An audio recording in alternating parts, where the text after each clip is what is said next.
18h01, bienvenue sur Europe 1 et sur CNews. On commence par un premier tour d'horizon de l'information. Ce soir, François Bayrou se fixe comme objectif un accord sur les retraites fin mai. Je vous le disais, il juge inimaginable que ce problème se résolve uniquement par l'épreuve de force. Selon ses mots, les syndicats de salariés ont redit la nécessité d'abroger le report de l'âge légal de départ à la retraite de 62 à 64 ans lors de la réunion entre le gouvernement et les partenaires sociaux aujourd'hui.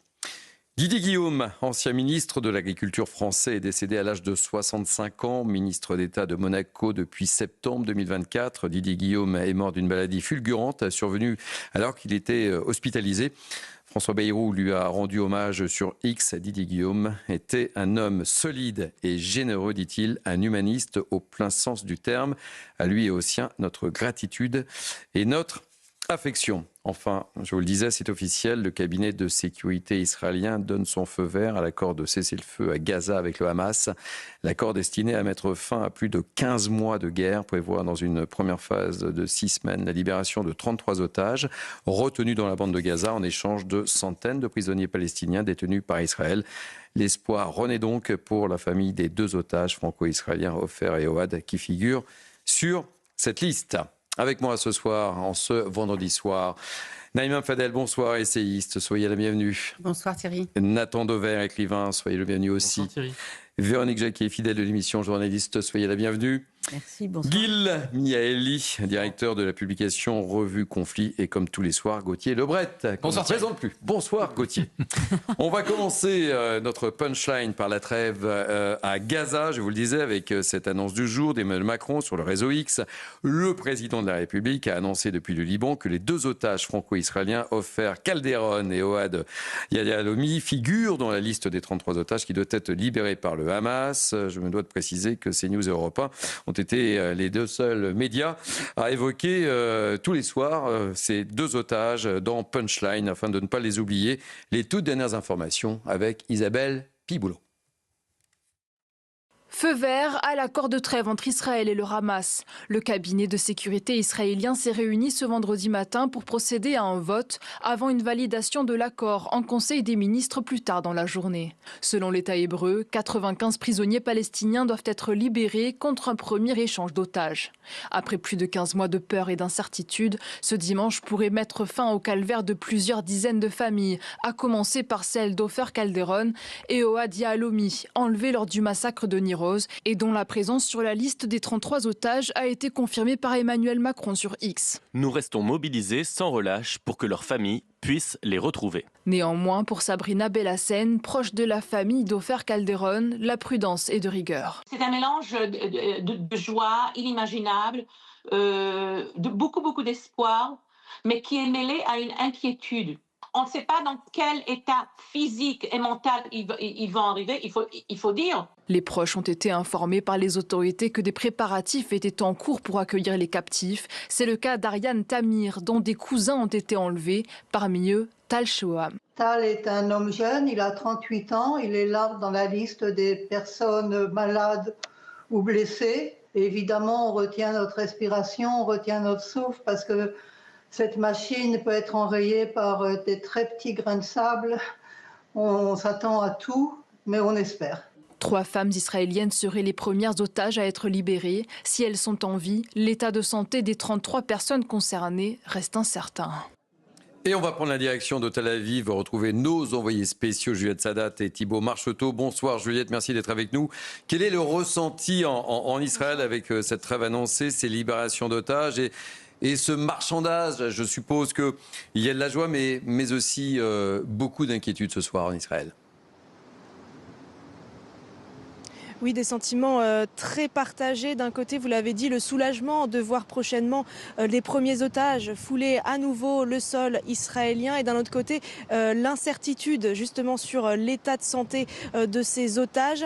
Et enfin, ces 33 otages, cette liste n'est pas exhaustive. Il reste encore beaucoup de captifs du Hamas dans les tunnels de Gaza. Donc c'est très important pour ces familles. Tout le monde doit rentrer à la maison. L'attente, elle est longue. Elle dure depuis 460 168 jours et elle pourrait prendre fin pour certaines de ces familles qui pourraient retrouver ses proches lors de cette première phase de libération. Alors je vous rappelle le déroulé de cette phase. D'abord les femmes civiles et militaires, les jeunes de moins de 19 ans et les hommes de plus de 50 ans, parmi lesquels, vous l'avez dit, les 2 franco-israéliens, Ofer Calderon et Orad Yalomi, enlevés le 7 octobre au kibboutz de Nir Oz et dont les familles attendent le retour impatiemment, même si elles ne sont pas fixées sur leurs conditions, s'ils sont en vie ou non.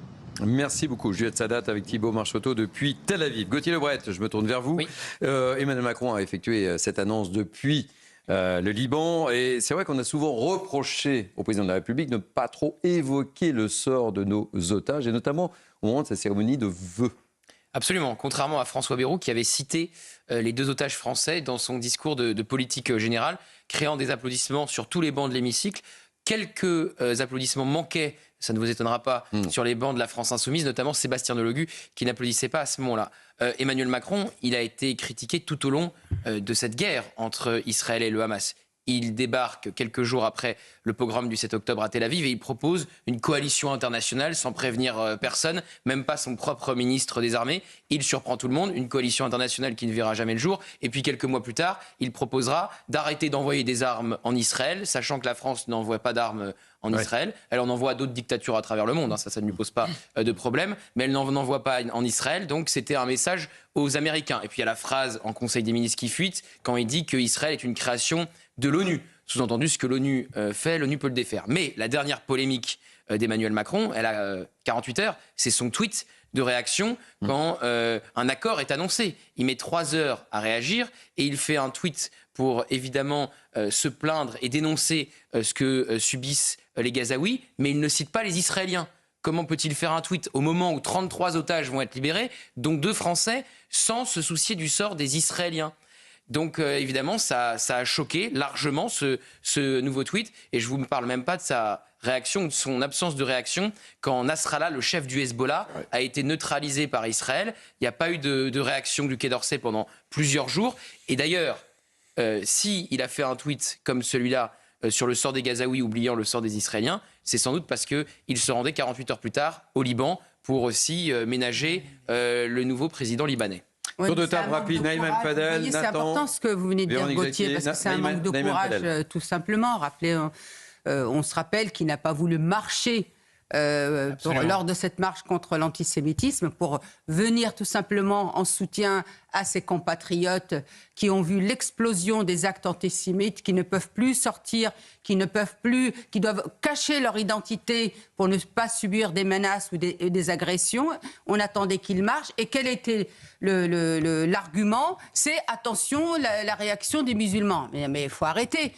Vous savez, ça fait du mal en fait tout ça, parce que ça instrumentalise. Parce que du coup, il fait le jeu aussi des LFI. En ayant ce comportement-là. Et on le regrette parce que justement, sa démarche en dehors des partis pris aurait été la bienvenue. Parce que justement, il aurait montré qu'il est avant tout le président de tous les Français et qu'il a le souci de la cohésion nationale. J'aimerais tous vous entendre. Nathan Devers. Déjà, la première chose, je crois, aujourd'hui, cette semaine, c'est de dire l'immense émotion de tous ceux qui, depuis plus d'1 an, se sentent suspendus au sort des otages. Vous l'avez rappelé, en dehors du président de la République, on n'a pas vu dans la société française un soutien si massif à cette cause, en tout cas dans certaines parties de la société française. Et CNews a été, il faut le dire, le seul média qui, à 18h, tous les jours, mentionnait les otages français et les otages tout court. Ce qu'il faut quand même remarquer, je crois, c'est que quand il y a eu le 7 octobre, on a vu des gens tout de suite, dès cette journée-là, faire montre d'une absence d'humanité, d'une absence de solidarité. On se souvient du communiqué qui avait été publié par la France Insoumise, qui mettait tout sur le même plan, enfin, qui renvoyait dos à dos absolument tout le monde, et qui n'avait pas de compréhension d'une députée insoumise qui rigolait en parlant de cette journée noire. Et je crois qu'il faut dire que la démocratie israélienne vit depuis le 7 octobre, en fait, dans le 7 octobre. Elle n'est toujours pas passée au 8, et c'est normal. Et que ce qui va se jouer dans les prochaines semaines, avec la libération successive de ces otages, dont certains vont malheureusement rentrer dans des cercueils, va être absolument centrale et en tout cas pour ma part, c'est cette émotion-là que j'ai, plus que des considérations politiques, quelles qu'elles soient. Allez, très rapidement, Véronique Jacquier et Guy Miali. Alors, les considérations politiques, je crois que tout a été dit et bien dit sur Emmanuel Macron. Précisons effectivement que on ne voit pas de cohérence dans sa politique internationale et on peut même se demander si la France est encore capable de mener une politique internationale quand on voit ce qui se passe en Afrique et la façon dont on déserte certains pays et dont on demande à l'armée française de quitter certains pays d'Afrique.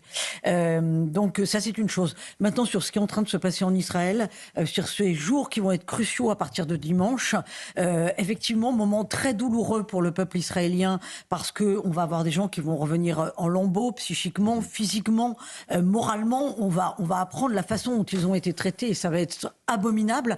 D'un autre côté, il y a le commandement de l'armée israélienne qui veut prévenir les manifestations de joie côté palestinien et on sait déjà que les Palestiniens qui vont être échangés vont être sous cohorte d'une unité spéciale. Donc tout ça fait qu'il va falloir scruter à partir de dimanche ces échanges qui vont se faire dans la douleur. Et moi je vois pas beaucoup de joie, je vois du soulagement effectivement, mais c'est trop tôt pour parler de joie et surtout restons prudents. Restons prudents, c'est ce que j'allais vous dire. Et tout ce qui va se passer est suspendu effectivement à des coups de canif dans le contrat, si j'ose dire. Guy Miali, le mot de la fin juste avant la pause. Voilà, 3 mots. Donc d'abord, ce qu'on voit là, c'est une sorte de tunnel diplomatique très compliqué avec plusieurs branchements. On ne sait pas où et comment on va s'en sortir. Ce n'est pas un accord final. On ne parle pas d'un cessez-le-feu définitif. Donc on ne sait pas comment ça va se passer. 1. 2.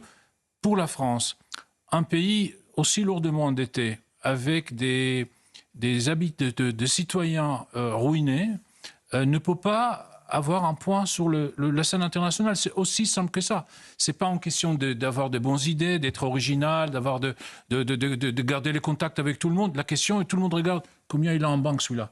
Et donc, tout est lié.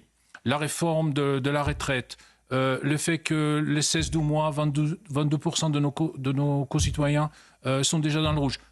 Le fait qu'on ne pèse pas pour grand-chose dans le monde, tout ça est lié. On marque une pause, on se retrouve dans quelques instants sur Europe 1 et sur CNews. Gauthier Lebret, on va parler du conclave. Du conclave. Oui, mais il n'y aura pas de fumée blanche. Hein. Mais pas tout de suite. Non. Et d'ailleurs, il ne faut plus dire conclave, visiblement. Ouais. C'est les partenaires sociaux qui n'aiment pas ce mot. Bah oui, ça, fallait s'en douter. Il n'y a pas de surprise. Non, il n'y a pas de cardinaux non plus. Voilà. On marque une pause, on se retrouve sur Europe 1 et sur CNews. On ne parlera pas du conclave, mais on parlera de la réforme des retraites. Allons.